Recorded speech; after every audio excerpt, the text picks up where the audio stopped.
Hello, everyone, and welcome to this episode of Coffee with Carl. I'm your host, Carl Zellner, one of the attorneys with Anderson Business Advisors. Today, I wanted to address a question that actually comes up fairly frequently, and that is somebody who has real estate wants to contribute it to their IRA, and ultimately doesn't usually work out that way. So let's talk through I'll read the question as it was asked verbatim, and then we'll talk through the issue. Question is, I have a real estate property duplex that was just built that is under a single entity LLC where I am the member. So individual's the owner. And I would like to deed it over to a self-directed IRA in my name. Is this possible? I would like to hold the finished rental property in a self-directed IRA with the IRA club. So IRA club is sort of no matter here. That's just basically a company that's acting as a custodian, most likely.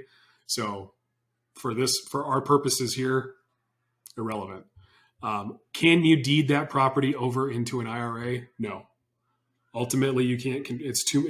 Chances are it's over the contribution limits for that year. So contributing a duplex over there would create a prohibited transaction, which would, result in penalties and interest and all the things we want to avoid, especially in our retirement accounts. So unfortunately, in this case, wouldn't work that way.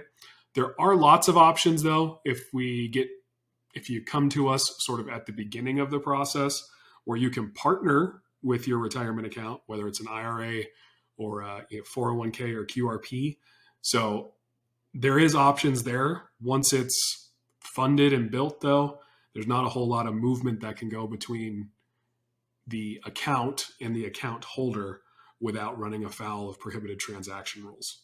So unfortunately, that one's a bummer. But like I said, if we get to you at the beginning of the investment, there's some other options out there that can at least help your next one maybe fit inside that box a little better. So yeah, unfortunately, bad news on that one, but ultimately, at least you got a duplex. Hopefully it will cash flow well, and you can always contribute to those IRAs on the back end with those funds. Unfortunately, that's it. There is no more on this one.